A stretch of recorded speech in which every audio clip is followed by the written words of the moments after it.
For 6 months, he loved her only through letters, but when he held her in his arms for the first time, his entire world changed. A true love story of a cowboy and a city girl, where letters brought them together, but one embrace bound them forever. This story will touch your heart. The dust settled on the porch as Thomas wiped the sweat from his brow. Another day's work done under the merciless Montana sun. His hands were rough, calloused from years of mending fences and breaking horses, but they trembled slightly as he reached for the envelope his neighbor had delivered that morning. The handwriting was delicate, curved like the hills that surrounded his ranch, and for a moment, he just held it against his chest, feeling his heart thunder beneath his worn shirt. It had started 6 months ago, almost by accident. His sister Margaret had placed an advertisement in the Boston newspaper without asking him first. Lonely rancher seeks correspondence with refined lady. Must appreciate wide skies and honest work. He'd been furious when he found out, ready to write to the paper and cancel the whole embarrassing affair. But then her first letter arrived. Sarah Elizabeth Montgomery.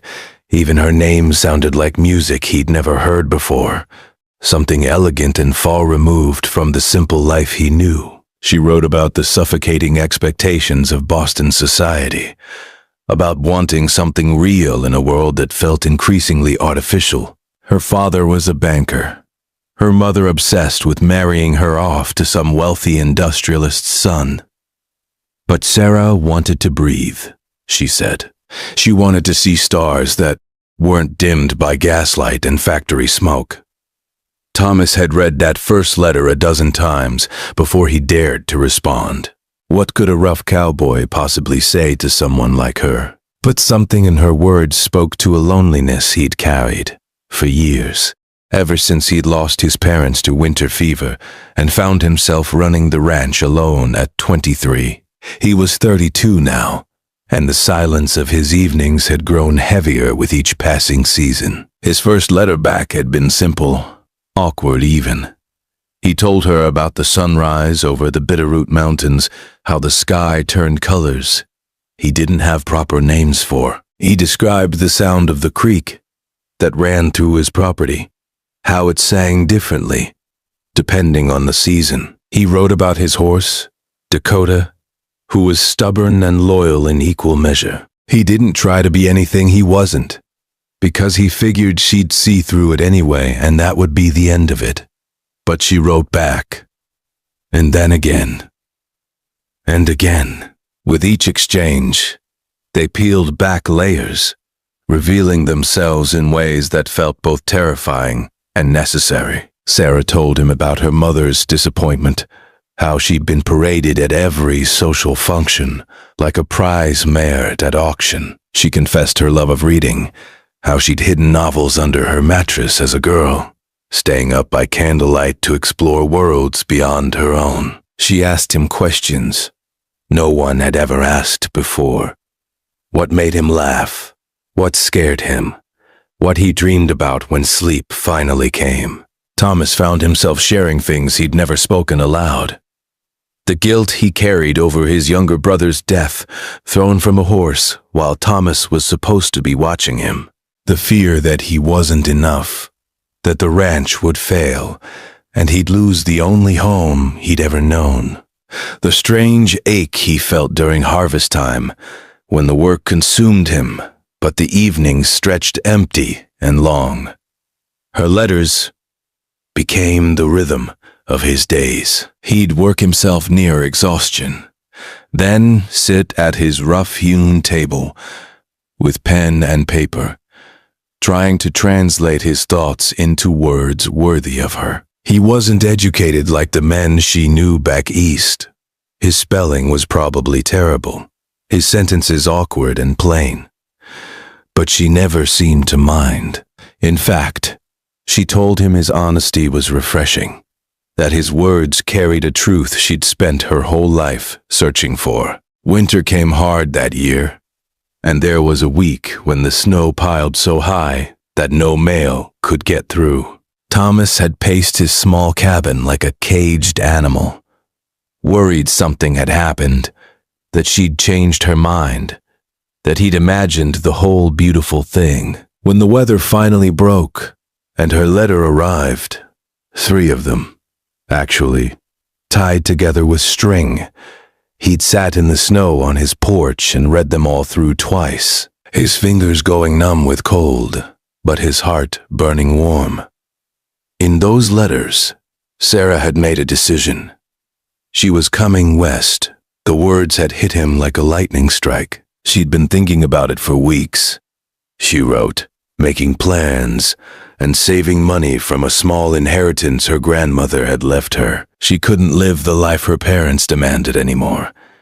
She needed to know if what they'd built through ink and paper could exist in the real world. She needed to know if he was ready for that. Was he ready?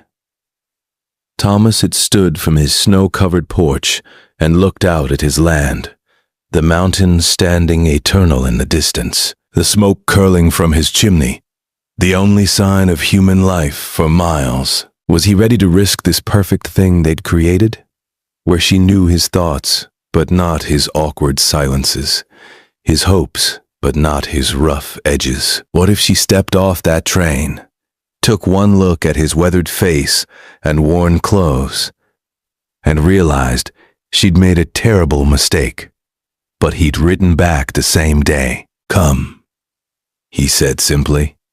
"I'll meet you at the station in Missoula on the 15th of April. I'll be the one who can't stop smiling." Now that date was 3 days away, and Thomas couldn't eat, couldn't sleep, couldn't focus on anything but the terrifying, wonderful reality approaching like a summer storm. He reread her latest letter, the one that had arrived that morning. Her last before boarding the train that would carry her across a continent to him. "I'm frightened," she wrote. "What if I'm not what you imagine? What if the woman you've come to care for only exists in these letters, and the real me is a disappointment? What if I can't manage the life out there?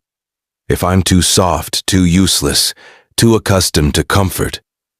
But even with all these fears, Thomas, I have to come, because in 26 years, I've never felt seen until your letters.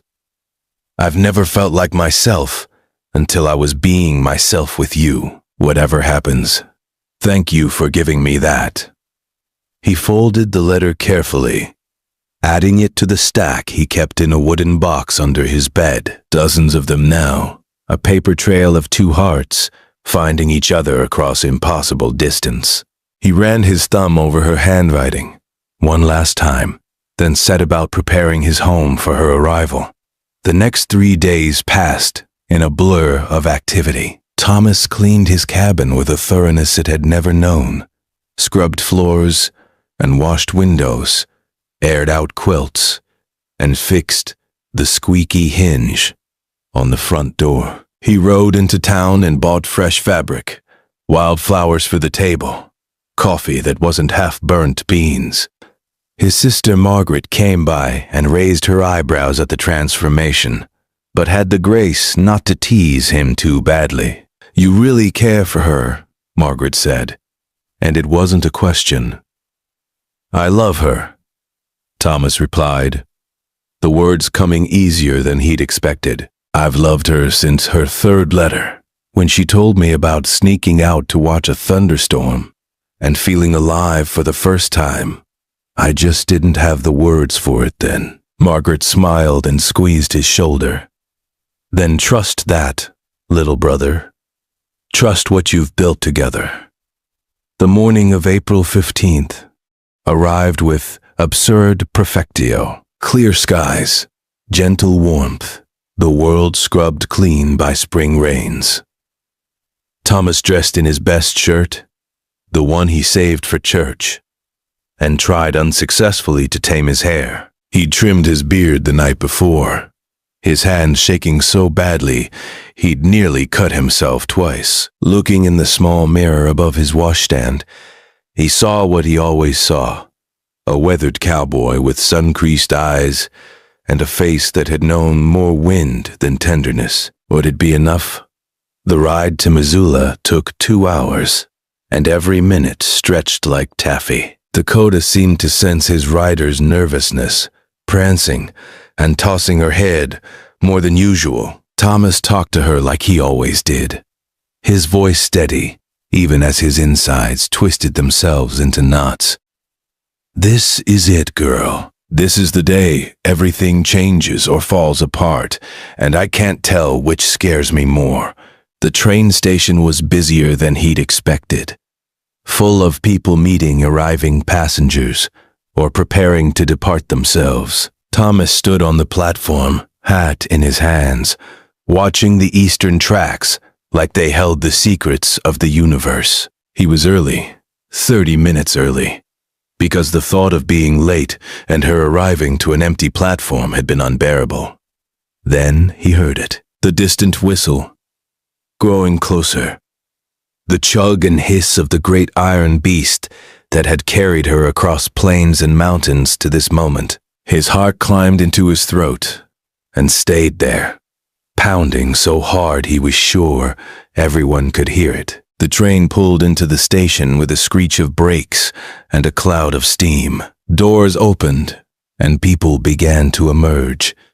Businessmen with cases, families with children, laborers heading to the mines. Thomas scanned each face, his anxiety rising with each passing second.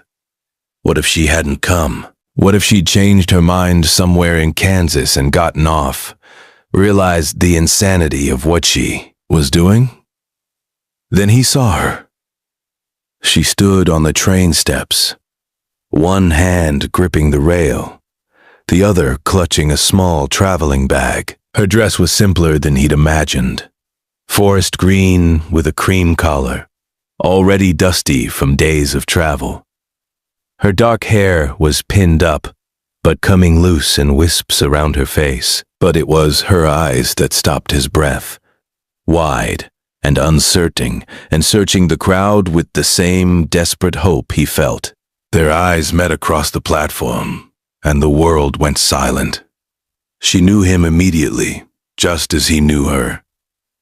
Some recognition that went deeper than photographs or descriptions, something that lived in the letters they'd shared, in the souls they'd bared to each other one careful word at a time. Sarah stepped down onto the platform, and Thomas moved toward her without conscious thought, his legs carrying him forward, like they'd been waiting for this journey his whole life. They stopped a few feet apart, and for a long moment, they just looked at each other, reality colliding with imagination in the most beautiful way. "Thomas?"